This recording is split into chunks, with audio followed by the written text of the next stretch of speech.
Olá, pessoal, tudo bem? Sejam bem-vindos. Hoje a gente vai mergulhar de cabeça em uma das grandes síndromes geriátricas, uma condição extremamente prevalente e que muitas vezes fica escondida, sabe? Ali nas entrelinhas da nossa anamnese, a incontinência urinária no paciente idoso.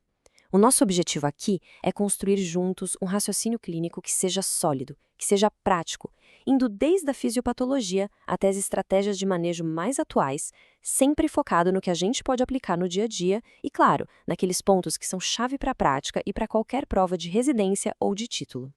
E a gente já começa com essa afirmação que é um verdadeiro chamado à ação. Pessoal, incontinência urinária não é, e eu repito, nunca deve ser vista como uma parte inevitável do envelhecimento. De jeito nenhum. É uma condição médica, complexa, com impacto, olha, devastador na qualidade de vida e que exige da gente uma avaliação muito criteriosa e um plano terapêutico pensado para cada paciente. A nossa falha em perguntar diretamente sobre isso, às vezes por um desconforto nosso ou do paciente, é o principal motivo pelo qual essa síndrome continua tão subdiagnosticada, perpetuando um sofrimento que a gente poderia sim aliviar ou até resolver. E para guiar nossa discussão, para deixar tudo bem prático, vamos usar um caso protótipo. Essa é a senhora Helena. Ela representa a realidade de muitos, mas muitos dos nossos pacientes.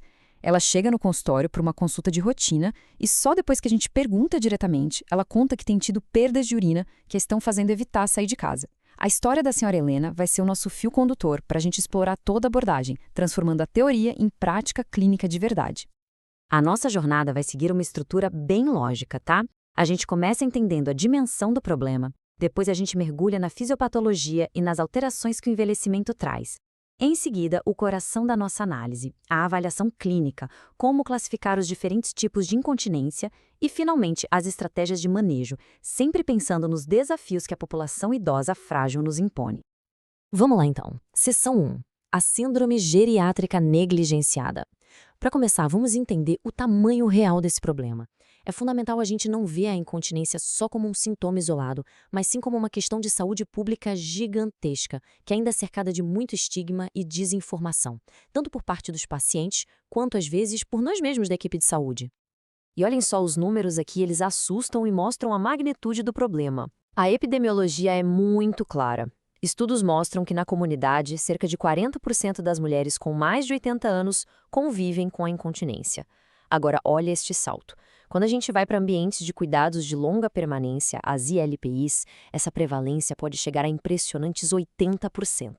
Isso mostra para a gente de forma gritante que a fragilidade, o declínio cognitivo e a dependência funcional são fatores de risco potentíssimos que jogam essa prevalência lá para cima. E as consequências vêm em cascata, viu? Vão muito além do desconforto físico. A incontinência é um fator de risco independente e super significativo para quedas, seja pela pressa de chegar ao banheiro, pela noctúria que quebra o sono ou pelo chão molhado. Além disso, temos as complicações de pele, como as dermatites e as úlceras por pressão. E, de forma crucial, o impacto psicossocial. A perda da autonomia, o isolamento, a vergonha, a depressão são desfechos muito frequentes. E muitas vezes é a incontinência que leva à exaustão do cuidador, se tornando a gota d'água o gatilho final para a decisão de levar o idoso para uma instituição. Certo. Seção 2. Fisiopatologia.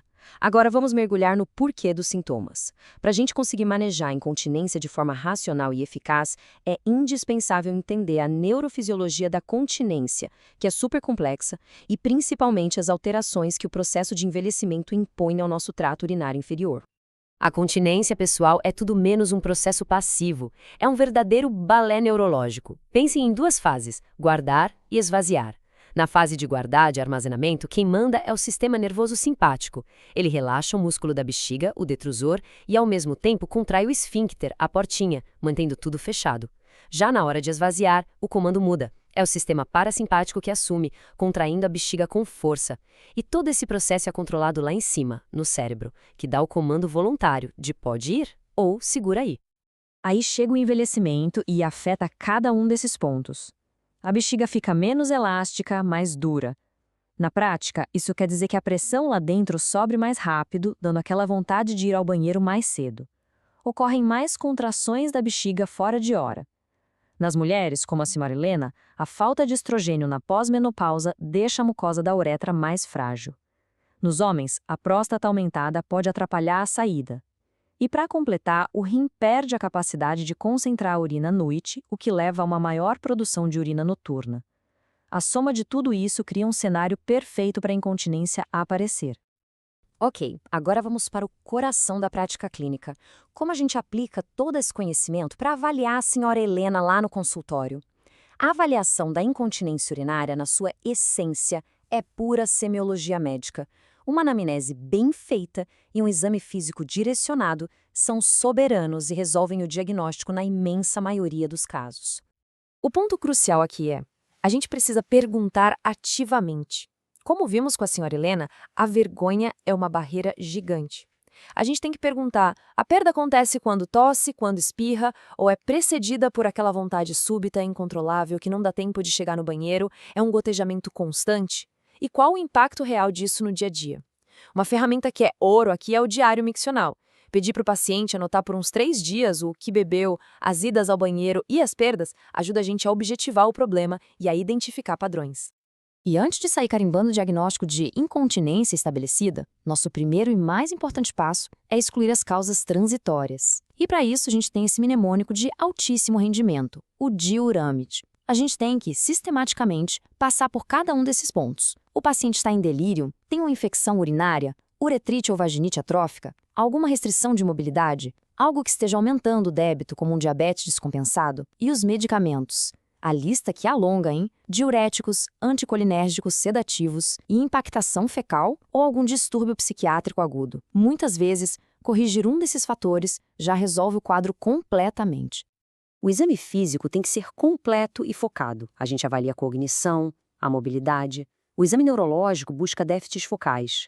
No abdômen, a gente palpa e percute procurando um globo vesical, um bexigoma. Nas mulheres, o exame ginecológico é obrigatório para avaliar atrofia, prolapsos e para fazer o teste de esforço, pedindo para a paciente tossir. O toque retal avalia o tônus do esfíncter e a presença de fecaloma. E como complementos essenciais, uma urinálise para excluir infecção e a medida do resíduo pós-miccional, idealmente com um ultrassom. Um resíduo alto, acima de 200 ml, é uma bandeira vermelha, um sinal de alerta para um problema de esvaziamento. Muito bem. Seção 4. Classificação. Depois que a gente já descartou as causas transitórias, aí sim a gente pode dar nome aos bois e classificar a incontinência estabelecida. E essa etapa é fundamental, porque o tratamento é completamente diferente dependendo do tipo de incontinência que a gente identifica na nossa paciente, a senhora Helena. Os 2 tipos mais comuns são a de esforço e a de urgência. A de esforço é aquela perda que acontece junto com o aumento da pressão no abdômen. Tossiu, espirrou, levantou um peso, perdeu um pouco de urina. O problema aqui é uma falha no mecanismo de fechamento. Já a de urgência é a perda de urina que vem junto ou logo depois daquela vontade súbita, desesperadora. Aqui, o problema é uma contração da bexiga fora de hora. E é muito comum os 2 tipos existirem juntos, o que a gente chama de incontinência mista. Outros 2 tipos importantes são a por transbordamento e a funcional. A de transbordamento acontece quando a bexiga está sempre muito cheia e, por isso, fica vazando. A causa pode ser uma obstrução na saída, como na hiperplasia de próstata, ou uma bexiga que não contrai direito. O achado-chave aqui é um resíduo pós-miccional bem alto. Já a incontinência funcional acontece quando o trato urinário está normal, mas o paciente, por uma demência avançada ou uma limitação física grave, não consegue chegar ao banheiro a tempo. Ok, agora que a gente tem um diagnóstico mais claro para a senhora Helena, como vamos tratar? A abordagem terapêutica tem que ser sempre lógica, baseada em evidências e, o mais importante, escalonada. A gente começa sempre pelas intervenções de menor risco e que podem trazer mais benefício.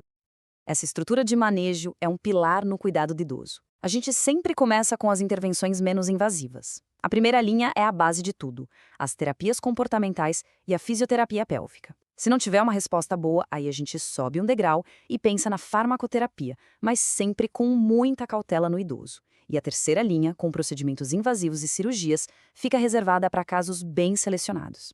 E essa terapia de primeira linha é super eficaz e o melhor, não tem efeitos colaterais sistêmicos. Inclui o treinamento da bexiga para tentar aumentar o intervalo entre as idas ao banheiro. Outro pilar são os exercícios para o assoalho pélvico, os famosos exercícios de Kegel, para fortalecer a musculatura que ajuda a fechar a uretra. Associado a isso, a gente orienta a evitar irritantes como cafeína e álcool e otimizar coisas como o peso e o funcionamento do intestino. E o encaminhamento para um fisioterapeuta pélvico especializado pode potencializar muito esses resultados. Agora, quando a terapia de primeira linha não funciona para incontinência de urgência, a gente pode considerar os remédios. E aqui a escolha é crucial.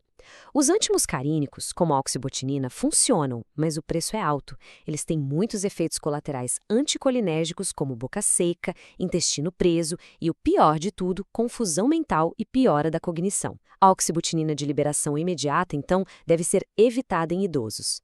Uma alternativa muito mais segura são os agonistas beta-3, como a mirabegrona, que relaxam a bexiga com um perfil de efeitos adversos bem mais favorável, sem risco cognitivo. E para mulheres como a senhora Helena com atrofia vaginal, o estrogênio tópico é uma excelente opção. Bom, estamos chegando ao final. Vamos agora consolidar os pontos-chave, as mensagens que devem guiar a nossa prática quando a gente se deparar com essa síndrome geriátrica tão complexa e desafiadora. Então, os pontos cruciais para a gente levar para casa são: incontinência urinária não é normal em nenhuma idade e tem que ser investigada. A investigação deve sempre começar pela busca das causas reversíveis com o diuramide. O diagnóstico é clínico na maioria das vezes. O tratamento é escalonado, privilegiando sempre a segurança e as medidas não farmacológicas. E, por fim, no paciente idoso frágil que já toma muitos remédios, o princípio de primeiro não prejudicar tem que ser o nosso guia, especialmente ao pensar em fármacos com alta carga anticolinérgica. E essa é talvez a mensagem mais importante de todas. Nosso objetivo em geriatria é funcionalidade e qualidade de vida. Para a senhora Helena, talvez a meta não seja ficar completamente seca, mas sim reduzir os episódios a ponto de ela se sentir segura para voltar a sair de casa sem medo, para encontrar as amigas. Oferecer esperança e traçar metas realistas, centradas no que é importante para o paciente, isso pode transformar a vida dessas pessoas. É possível melhorar, e essa melhora tem um valor imenso.